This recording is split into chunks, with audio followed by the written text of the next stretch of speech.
Está ministrando a palavra ao nosso coração nessa noite. Deus possa falar profundamente a sua vida. Bom? Vamos orar? Santo e maravilhoso Deus, nós te louvamos e te agradecemos por esse momento de culto, de adoração, de quebrantamento, de contrição, de adoração ao Senhor. E também, ó Santíssimo Deus, nesse momento de meditação da tua palavra. Que o Senhor capacite o teu servo, que ele fale ao coração da tua igreja, aquilo que o Senhor já falou ao seu coração, ele também possa ministrar ao coração da tua igreja, que o teu Santo Espírito esteja nos abençoando, esteja abrindo o nosso entendimento, para que possamos entender, compreender e viver a tua palavra. Ó Santíssimo Deus, livre de nós de toda distração e que possamos reverentemente, ó Pai, meditar em tua palavra. Oramos assim em nome de Jesus. Amém.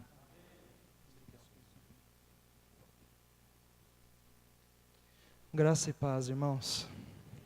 Bom poder compartilhar a palavra com os irmãos, privilégio esse. O tema do nosso mês tem sido saúde emocional, que Deus colocou no meu coração para falar a amada igreja, tem a ver com esse tema. Questão sobre baixa estima e também uma estima elevada, coisa todos nós enfrentamos algum momento ou outro da nossa vida. Como nós podemos lidar com isso biblicamente, diante desse desafio, né? Qual é a medida bíblica para nós olharmos para nós mesmos, né? Então nós vamos ver isso hoje na palavra de Deus, através da história de um sujeito da Bíblia. Seu nome é Gideão. Quero convidar os irmãos que abram as suas Bíblias, a sua Bíblia comigo, em Juízes, capítulo 6, do versículo 11 ao 16.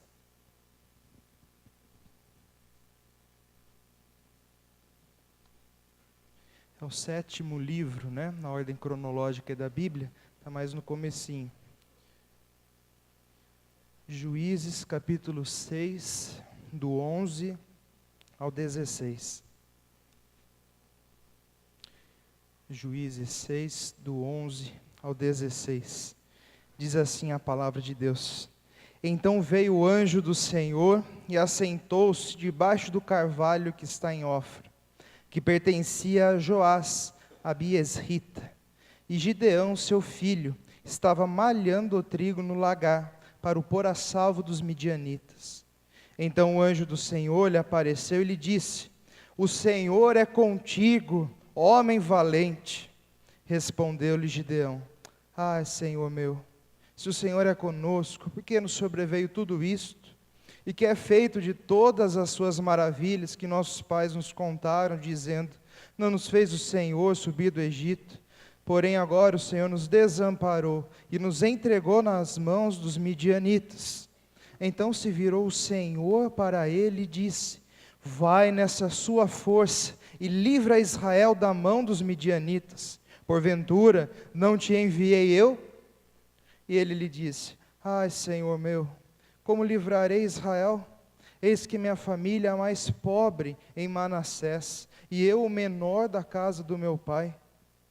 Tornou-lhe o Senhor: Já que eu estou contigo, ferirás os medianitas, como se fossem um só homem. Amém. Também gostaria de orar com os irmãos.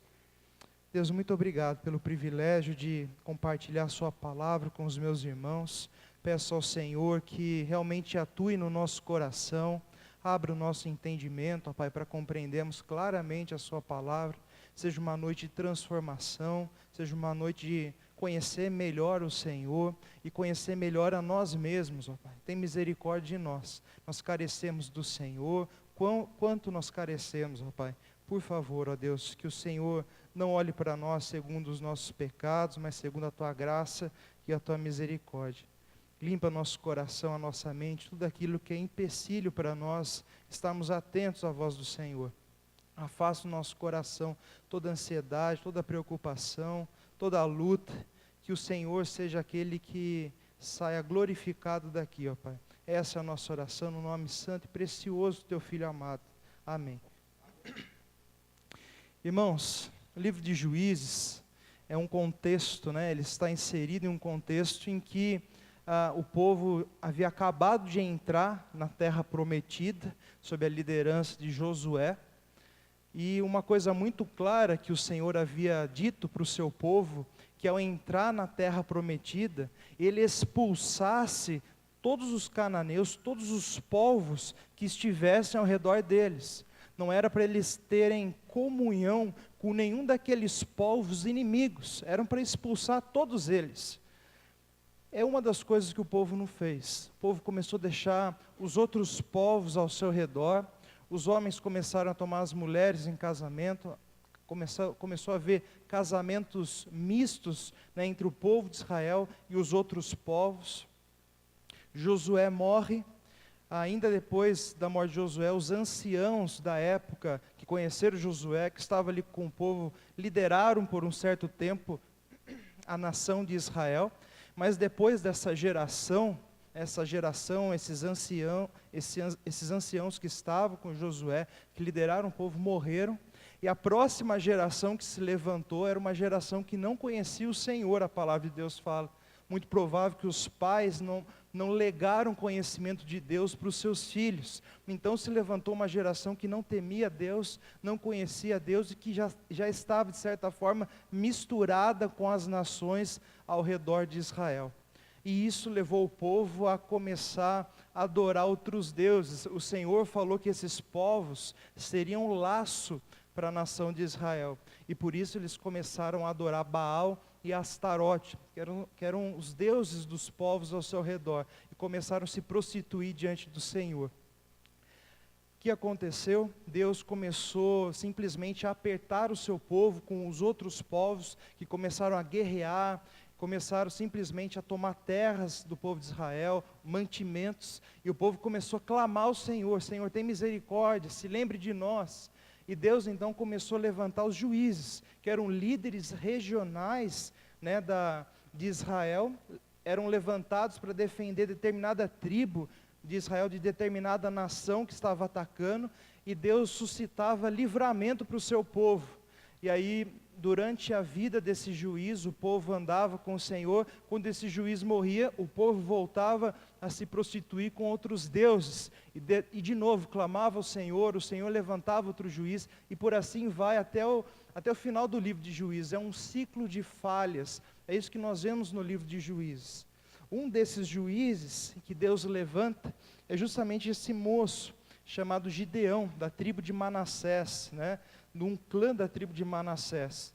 Ele era um moço e vindo de uma família que não temia o Senhor. Se você continuar lendo o texto, você vai ver que os seus irmãos, o seu pai, adoravam Baal. Tinha um altar para Baal, tinha poste ídolo para Baal. Então esse moço cresceu em um lar que não se temia o Senhor e havia pouco conhecimento de Deus.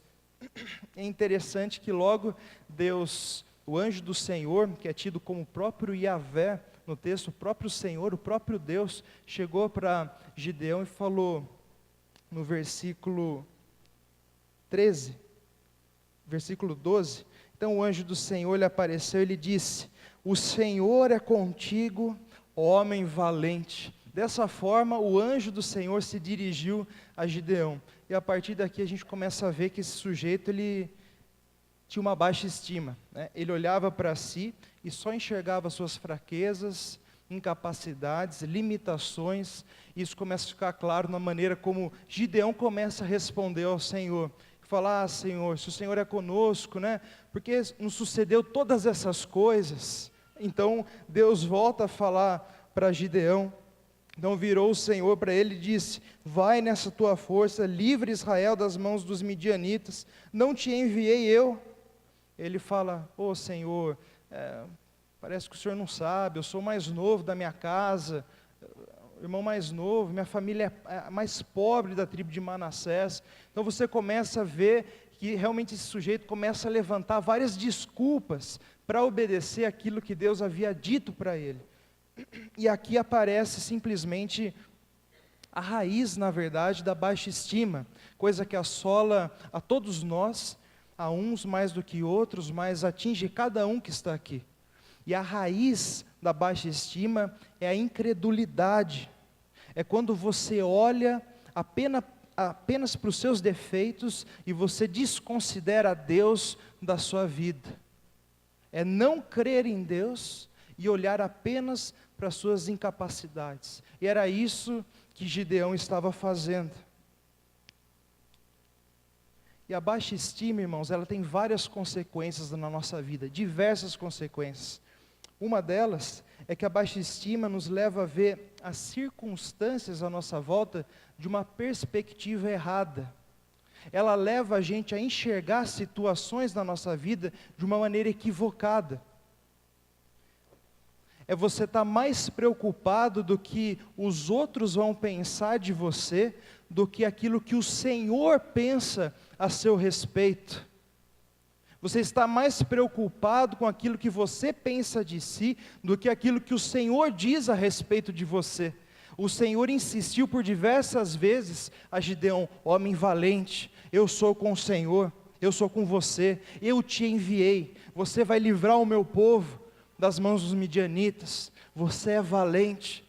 E Gideão não conseguia entender aquilo que o Senhor dizia a respeito dele, mas ele continuava a olhar para as suas incapacidades, limitações, e isso simplesmente começou a ser uma resistência em fazer a vontade do Senhor. É quando o desafio que você está prestes a enfrentar, é quando uma situação aparece na sua vida, e ela parece ser tão grande, você olha para si mesmo, olha para aquele desafio enorme e fala: eu não sou capaz de fazer isso, eu sou assim, minha família é assim, eu sou desse jeito, eu não tenho capacidade, eu sou tímido, e você começa a levantar uma lista de limitações, de defeitos que você tem, e simplesmente para dizer: isso não é para mim, isso não vai fazer parte da minha vida, eu não sou capaz de realizar esse tipo de coisa. É interessante que nós vemos na palavra de Deus muitas pessoas assim, que lidaram dessa forma quando Deus as chamaram para uma determinada tarefa. O próprio Jonas, ele se viu frustrado por Deus querer salvar um povo que ele odiava, o pessoal de Nínive. Ele ficou frustrado, um sujeito que falou: olha, me atira no mar, quero morrer. Sujeito que preferiu morrer porque estava frustrado, não via mais significado na vida dele, olhava para as coisas e só via a sua incapacidade, a sua frustração. E a baixa estima nos leva a tudo isso, isso gera em nós indisposição, comodismo, desânimo, tristeza profunda e até um senso de vitimização.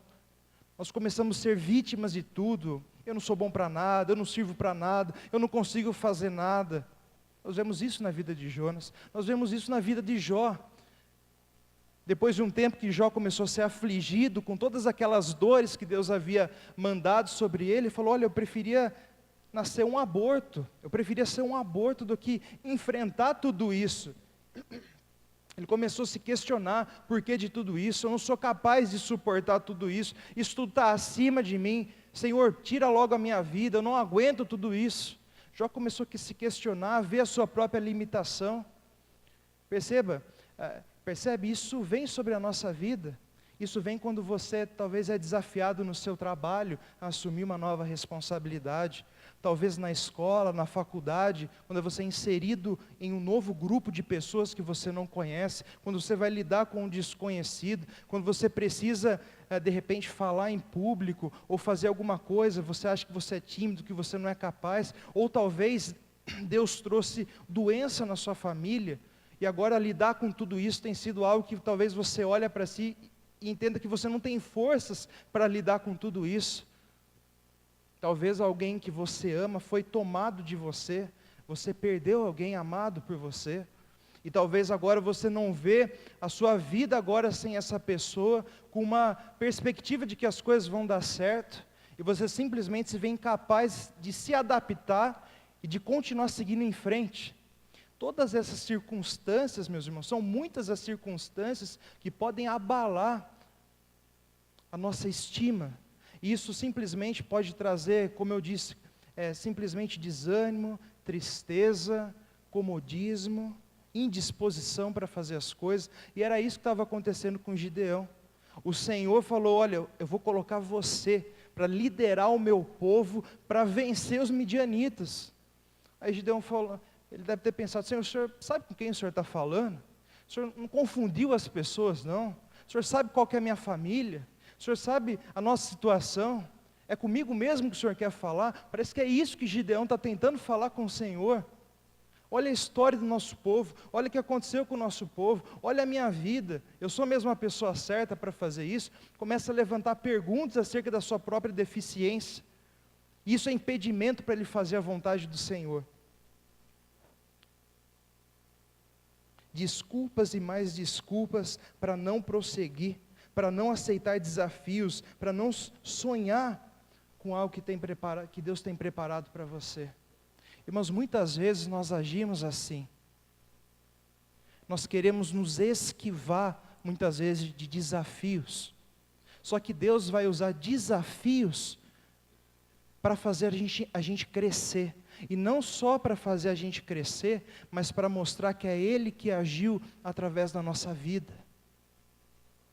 Deus quer usar você e você pode pensar o que foi de você, que você é fraco, que você não é capaz. Mas não é a sua família que determina quem você vai ser, não é a sua condição que determina quem você vai ser, não é as coisas que estão acontecendo na sua vida que determina quem você é, mas quem diz quem você é o Senhor. É Ele que diz quem você é dele, Ele te fez. Não é você que acha quem você é Deus quem diz quem você é. Você é filho de Deus, amado pelo Senhor, cuidado de Deus. Você é mais do que vencedor por meio daquele que te amou. Você é nova criatura. Você é propriedade exclusiva de Deus, povo santo. Você faz parte de Deus, você foi comprado por Ele na cruz. É isso que nós somos, é isso que Deus fala de nós. E se nós não atentarmos naquilo que Deus fala a nosso respeito, muitas vezes nós vamos continuar levantando barreiras, empecilhos e mais empecilhos para a gente seguir em frente na nossa vida. Sempre vai aparecer situações na sua vida que vão parecer grandes demais para você passar por elas. Sempre vai aparecer novos desafios.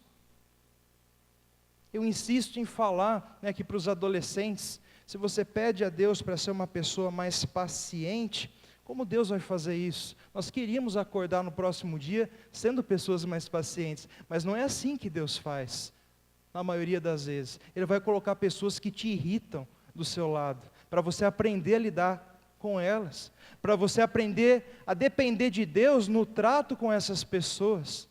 Ele vai usar as diversidades para moer você e para fazer você de alguém melhor. E para mostrar que na sua fraqueza, Ele age, Ele te fortalece, Ele te abençoa, Ele vai à sua frente, para que a glória não seja nossa, mas seja do Senhor. Ele quer sim que você entenda que você é fraco, que você é incapaz, nada de errado com isso. Ele quer que você se conheça assim, alguém totalmente sem nada para oferecer para o Senhor, mas que ao mesmo tempo você olhe para Deus e possa dizer como o apóstolo Paulo, tudo posso naquele que me fortalece. Tanto, sem ter experiência de todas as situações, como Paulo fala em Filipenses 4, de escassez, de abundância, de fartura, de necessidade, mas tudo posso naquele que me fortalece. O mundo vai dizer que o remédio para baixa estima é pensar mais em você, é agradar mais aquilo, é fazer mais aquilo que você quer, tanto material de autoajuda por aí, mas a palavra de Deus não fala isso. A palavra de Deus fala que a força não está em você. A palavra de Deus fala que a força está fora de você, e é Deus que deposita a sua força em nós. Tudo posso naquele que deposita em mim a sua força. Essa é a ideia do versículo. É entender que de fato você não tem força em você, mas é olhar para Deus e confiar em como Ele vai te usar, em como Ele vai agir através da sua vida. Paulo vai dizer em 2 Coríntios 12, olha, eu aprendi a ter prazer nas fraquezas, nas injúrias, nas necessidades, nos sofrimentos, porque quando eu sou fraco, é então que eu sou forte, é que eu vejo o agir de Deus na minha vida, suprindo em mim cada lacuna, cada deficiência, cada limitação eu vejo Deus agir, e por isso eu aprendi a ter prazer nesses desafios que a vida me põe para viver, porque agora eu vejo Deus agindo claramente na minha vida. Talvez você viver nessa zona de conforto, nesse comodismo que você está acostumado a viver, sem aceitar novos desafios, sem se dispor, Senhor, me usa, sem se arriscar mais para o Senhor. Talvez você não veja o agir de Deus de forma clara na sua vida. Deus está dizendo, olha, você precisa deixar eu atuar na sua vida, aceite mais desafios, levante do banco, se disponha, sirva ao Senhor de coração, procure coisas para servir, coisas para fazer, aceite novos desafios, se disponha e Deus vai usar abundantemente a sua vida. Mesmo que você ache que você é incapaz, que você não pode, que já deu o seu tempo, você olha para a sua idade, você olha para a sua família, você olha para a sua condição, você olha para o seu tempo, a gente teria inúmeras desculpas para levantar da nossa vida e para a gente continuar a ficar sentado, mas Deus está falando, eu posso te usar, você é meu filho, você é minha filha, eu te capacito, eu que te sustento, eu que te fortaleço, eu que te abençoo, eu que vou à sua frente. A cura para a baixa estima é confiar no Senhor. Se a baixa estima é incredulidade, é sinônimo de incredulidade, a sua cura é confiar e depender do Senhor. É sim continuar reconhecendo a sua fraqueza, mas reconhecer a fraqueza, então deve te levar para perto do Senhor e não longe dEle. O conhecimento saudável de si mesmo é você entender que você é fraco, mas que esse conhecimento te aproxime daquele que é forte e que supre em você todas as suas carências.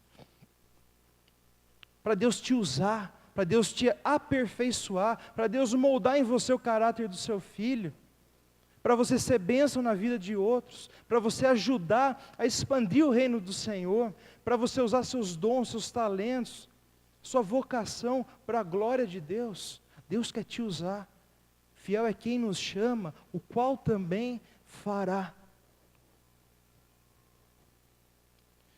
2 Coríntios 3, 4 e 5, Paulo vai dizer, é por intermédio de Cristo que temos tal confiança em Deus, não que por nós mesmos sejamos capazes de pensar alguma coisa como se partisse de nós, pelo contrário, a nossa suficiência vem de Deus.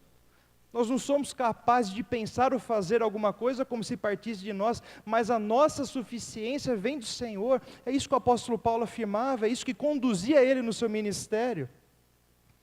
Se por um lado a baixa estima faz com que você veja as situações da vida de forma distorcida, quando você confia no Senhor, você consegue olhar até para lutas intensas que você passa e ver a mão de Deus nelas. Jó, depois que viveu toda aquela dor, com certeza Jó viveu dores maiores do que qualquer um aqui poderia viver. No final delas ele disse, olha, eu conheci o Senhor só de ouvir, mas agora os meus olhos te veem. Crer em Deus mudou a perspectiva dele, sendo que agora ele é capaz de olhar para trás e entender aquela dor, porque ele entendeu e confiou no Senhor, assim como José, que foi abandonado por seus irmãos num buraco, vendido como escravo, foi preso, sofreu diversas coisas, acusado injustamente, e na hora que ele podia se vingar dos seus irmãos, ele entende, olha, o mal que vocês intentaram contra mim, Deus o reverteu em bem, para que se conserve muita vida, para que muitas pessoas não passem fome. Olha a perspectiva desse homem, olha como ele encarava o sofrimento, a sua fraqueza, porque ele cria em Deus, e crer em Deus mudou a sua perspectiva de enxergar não só a própria vida, mas também tudo aquilo que o cercava. É isso que nós vemos homens de Deus fazendo, temerosos, olhando para si mesmos, encarando as suas fraquezas, mas confiando em Deus para avançar.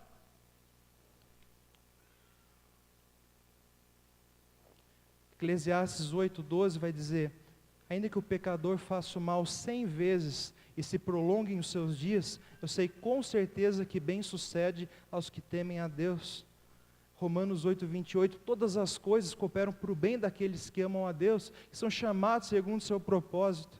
Crer em Deus nos ajuda a ver as coisas, as circunstâncias dessa forma, com um propósito maior do que nós pensamos. E o texto, ele vai continuar. Eu quero ler com você o capítulo 7, versículo 1 ao 7. Olha o que diz na sequência.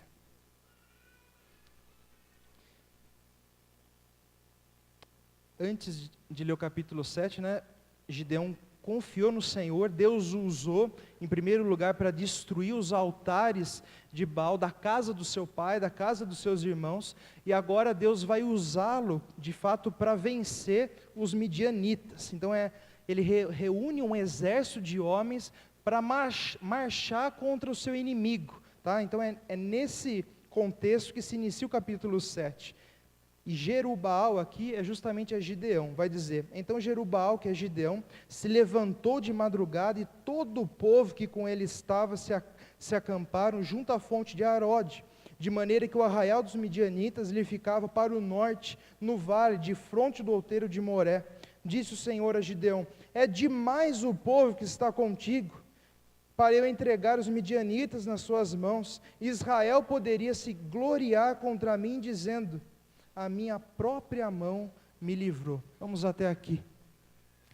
Ele junta um exército de 32 mil pessoas para marchar contra os midianitas, e o Senhor falou: Gideão, pode parar, tem muita gente aí. Se você ir contra os midianitas com esse povo, Israel corre o risco de pensar que é a força deles que os livrou da mão dos seus inimigos. Aqui é o problema da estima elevada. E o Senhor vai combater isso. O Senhor quer mostrar para o povo e para Gideão que não é na força deles. Talvez agora eles estivessem encorajados, fortalecidos e correndo outro risco agora de pensar que é pela sua força, pela sua capacidade que eles iriam vencer. E Deus fala: espera, Gideão, espera, tem muita gente com você. Isso vai ser perigoso para vocês. Talvez Israel possa continuar pensando e me desprezando, pensando que eles são bons. Então ele começa a diminuir. Falou: Gideão, manda para casa todos aqueles que têm medo. A Bíblia fala que 22 mil pessoas voltaram para casa, ficaram só 10 mil. E Deus ainda falou: tem muita gente ainda, Gideão. Ele faz uma prova ali com os homens, falou: olha, todos aqueles que beberem água, como o cão de um determinado lugar, esses você separa para ir para a batalha. Ele faz o teste, fica observando os soldados beberem água de um lugar, e aqueles que beberam água como um cachorro, ele separou para marchar contra os midianitas. Foram 300 homens, de 32 mil homens, Deus selecionou 300 para lutar contra os midianitas. Justamente para o povo de Israel não pensar que foi a sua força que conquistou essa vitória, essa batalha. Então o povo tem êxito, consegue vencer os seus inimigos, libertar Israel dos midianitas, e ficou claro para aquele povo que foi o Senhor atuando, que foi o Senhor agindo, porque o número dos inimigos eram como a areia no deserto, o texto fala. Eram muitos inimigos, mas Deus usou 300 homens para vencer aquilo que seria impossível com 300 homens, para que todos ficassem sabendo que foi o Senhor que atuou, e que o Senhor de Israel é um grande Deus, que livra o seu povo, que faz o impossível. É assim que Deus quer usar a sua vida, na sua fraqueza, na sua limitação. Ele quer te usar desse jeito que você é. Você não precisa ser outra pessoa. É claro que você tem que tirar os pecados da sua vida, mas Ele quer usar você com a sua história, com a sua personalidade, a pessoa que você é, que Ele fez, para que a glória seja dEle e não nossa. Para que as pessoas vejam que foi Ele que agiu, Ele que atuou e não nós. 1 Coríntios 4, 7 vai dizer: quem é que te faz sobressair? E o que você tem que não recebeu? E se recebeu, porque te glorias como se não tivesse recebido? Tudo que nós temos, somos, e se tem algo na nossa vida que nos faz ser destaque no meio das pessoas, é o Senhor quem deu. Não há motivo em nós para olharmos para nós e pensarmos que nós que conseguimos alguma coisa. Deus abomina esse tipo de pensamento. Deus não divide a sua glória com ninguém. A glória é somente do Senhor. E com a nossa vida, com aquilo que fazemos, irmãos, nós apontamos para Deus, para Cristo. Então qual a visão certa sobre nós mesmos? Se por um lado é errado você olhar para si mesmo, ver fraquezas e não confiar em Deus para seguir em frente, também é errado. Você olhar para você só para os seus pontos fortes, achar que você tem força em si mesmo e confiar unicamente em você para seguir em frente. Veja que tanto a baixa estima como a estima elevada, o problema é a incredulidade, é o mesmo problema. Só partem de perspectivas diferentes.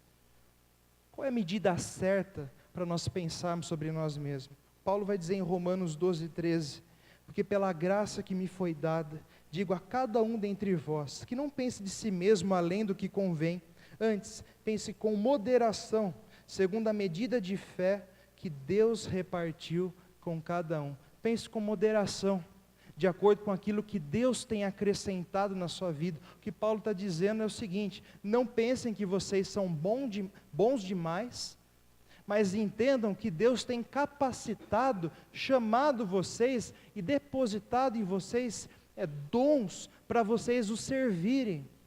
É isso que diz Romanos 12, está falando dos dons espirituais.